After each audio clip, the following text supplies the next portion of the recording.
Hey, I'm Katie with South Florida Insider, and I'm here with Zach from Black Tide. So, Zach, you're from South Florida. Yes, ma'am. What do you think of this rainy, nasty weather? It's home. Yeah, it was really predictable. A lot of friends who were like, oh, is it gonna be sunny? I'm like, you know what's gonna happen. It's Warped Tour. Every Warped Tour gets rained out at some point. Yeah, we just kind of go with it. It's Florida. I knew what was happening going into it. Yesterday in Orlando, it didn't rain, and everyone was like, "Oh my God, Florida didn't rain." I'm like, we're going like south tomorrow. It's gonna happen. Yeah. And I'm happy it did because I don't look like a liar. So, do you like performing in South Florida better than other states, or? Honestly? Yeah. No, not at all. Because it's like friends and family come out, which is cool. I love seeing my friends and family. But to take that tour element, where you're at and you're in that mindset, there's something going for you, and then you have to kind of go home, in a sense, it doesn't work. Like, you get relaxed, you get comfortable, and then you're just all off. And to think that we're in the middle of a tour, I've been out for this doing like 5 weeks now. I've got another 4 weeks to go. I don't want to be home. I don't want to see people who are making me miss my home. That's sad, it's depressing. I want to be happy and cheerful. So, have your friends and family always been supportive of the rock star lifestyle? Hardly call it rock star. Rock stars don't. Well, I'm not going to get into that.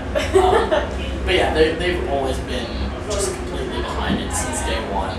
I was that kid in school who was like, I'm dropping out, I'm going to be in a band, and I'm going to do whatever I have to make it. And everyone's like, sure. And as it stands, I dropped out, I'm in a band, I'm doing whatever I can to make it, and it's going well, kind of well. You guys just had your debut with Interscope Records recently, right? About a year ago. So, what's your favorite part of this new album and working with Interscope? It's weird. Like I've always heard the stories of bands who struggle. They, had to borrow money, steal money, this. I'm like, we hit up our label.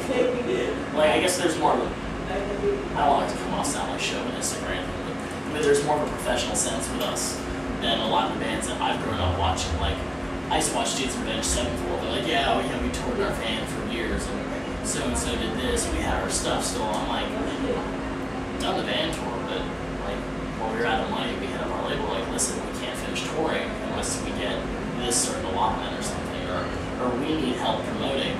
We can't do it ourselves. Where's your team? Why aren't they pushing us in these states? So there's always kind of been that more industry area that we kind of came from, just because that's, at least in our eyes, how you do it.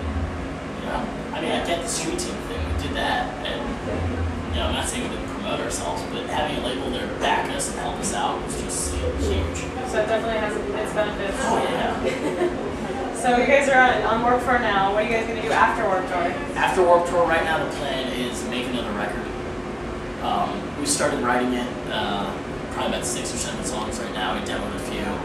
Actually, I'm playing live, new one live today. Hopefully the crowd likes it. But no touring plans at the moment.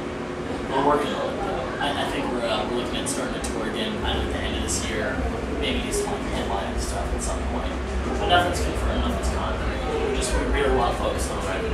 Because we've heard about bands, they do like, they tour for however long, then they jump in the studio for 2 weeks. You can't really work on a record like that. You can't focus and get your ideas across. The whole point in having that studio time is to just really own those ideas and perfect them. We plan on doing that, no matter how long it takes. So you guys don't do any writing on the road then? We do, but I mean, we can't set up somewhere and work on songs, especially on this. You don't get sound check or anything, so you don't get that that privacy to sit down, figure out the bass parts, figure out the guitar line, figure out what the right drum beat is, argue about it. Like, you can't do that on tour. All you can do is write a song on acoustic guitar, and you're missing the whole rock element of it. I mean, you don't have distortion, you don't have drum beat behind it. So what kind of things do you guys do on the tour bus to keep interested? Internet. When I'm on tour, I like to read now. I used to be like, screw reading, screw writing. Now I'm all about it. What are you reading now? Honestly, the Satanic Bible. Oh. And what led you to the Satanic Bible? Somebody, Will from Aiden, he turned me on to it on one of our last tours we did. And he was like, yeah, I read it, it's really cool. And then somebody else was reading it, they're like, dude, it's really awesome, you should check it out.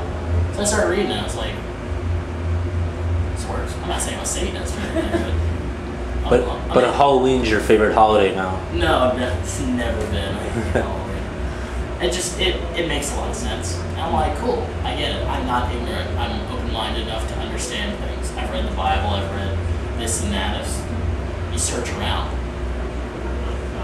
Does it cause you to maybe write some lyrics based off of it, or I mean, anything struck a nerve enough? For me it has, definitely. I don't know if it applies to what we're doing in Black Tide, but there's definitely things I'm like, wow, that's true.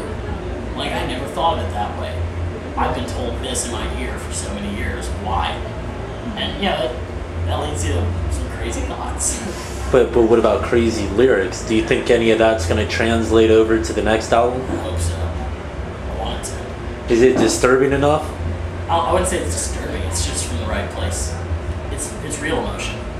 It's not this, I'm told I have to feel bad because my girlfriend broke up with me. It's, I feel this way because I've been lied to or something. Or not even relating to this book anymore, just relating to things in life in general. Growing up, over the last couple of years, just realizing things I learned in school and applying them to my everyday source here. I'm just like, this was a lie. Somebody, you can't tell on somebody for picking on you. You have to stop them. So you should. Tell them, hey, stop it, I don't like it. Alright, if they listen, cool. If they don't, smash their face. Nice. And just kind of tying things up, are you going to be doing anything via any of your websites, MySpace, Twitter, any of that? Always do. I'm constantly on that Twitter thing. I hate it so much, but I do it every day because I know it brings our fans and the kids that we want to be our fans a little closer. Of course, on MySpace. It's at myspace.com, Black Tide, blacktidemusic.com. We probably have a Facebook now too. I think our first record, since we weren't known, we couldn't really do those studio update video things, but we're definitely going to be doing those on this next record and while we write and all that stuff. Maybe throw out some teasers and those. Alright, well, sounds good. I appreciate your time.